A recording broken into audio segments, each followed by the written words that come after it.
my conversation, I'm 46. So my conversation with somebody that's my peer is going to be different than my conversation with somebody that's 16. Absolutely. So and it's like, I shouldn't be still having conversations at 46 that I had when I was 16 with somebody that's 46. So I think that, because there's more things it's things that's pressing and it's important. Like we have a saying that everybody got to be examined. Well, that's what you got eyes for. That's what you got ears for. You're examiner. You truly know how you truly examine a person. You watch what they do, because people say so much. You know what I mean? People say so much. Like I said, now just going back into prison, when I told you when I came on the compound, it was maybe 200 guards on the compound. And when all the stuff started happening with the gang out there, and all that, I still used to see some of them people, but they wasn't no longer 5%ers. That's the values come into question. They was what they was. They was every gang, different gang. They was, some of them was that. Some even fell off the wagon to where, you know, they became homosexuals. Oh, dang. So like, this is what I'm saying. So I'm not really pressed by your rhetoric. Like, you know what I mean? I want to look at your actions. I want to look at your activities. I want to look at what's your stance, what you about, how you moving out tomorrow, how you preparing. And don't get it twisted. You know, we all might make a bad move or a bad decision here or there trying to move forward.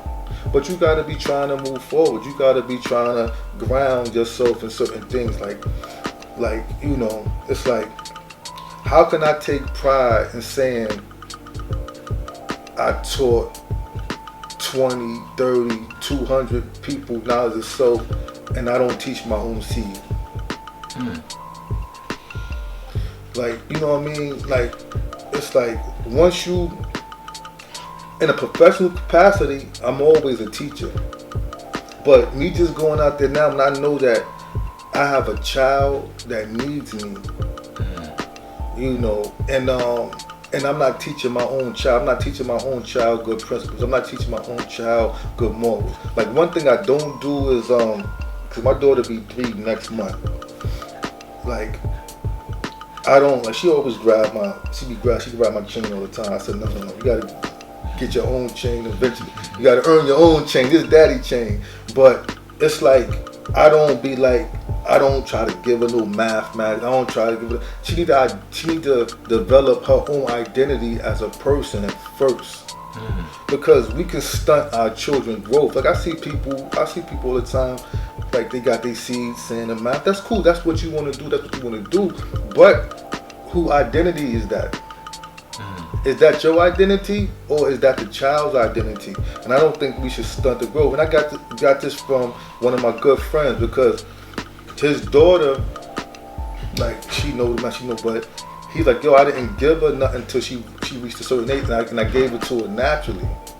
Right. Like, you know what I mean? And I was like, yo, his daughter, she's a great artist, this and that, and she knows, like, she's 12. She's 12.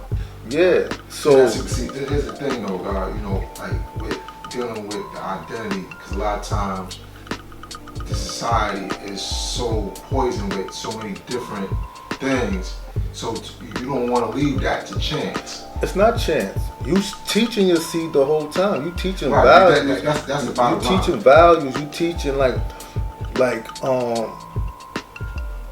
you supposed to be able to teach the teachings without people know you even teaching the teachings. You know what I mean? So I don't gotta take, like, knowledge. 1 is knowledge. 2 is no, like, you know what I mean? All that come in time, because that's a system that helps you, you know, get to where you need to get to. You know what I mean? But I should be able to teach, like, yo, my daughter does, like, one thing I didn't do with my daughter when she was starting to learn how to walk and stuff like that, I didn't pick her up when she fell. I'm like, yo, not to try to tell people, don't pick her up. Let her get up on her own. Because I'm teaching her, like, there's nothing wrong with falling. Get up. Like, you try to help my daughter with stuff right now, I do it myself. I can do it, I got it. That's an important value, you know, a lot of times you see parents, mothers, even fathers, you know, they always got their child in their hands, always coddling them, always, so then they develop a certain kind of dependency, if you will. Yeah, so it's like, if you talk to my daughter, you be like, she can't be that age she is. You can have a full conversation with her. You know, she'll talk, once she get comfortable with you, she'll talk. She might not talk to you off the bat, but once she get comfortable, she'll talk, have a whole conversation with you. INFMEGA did this.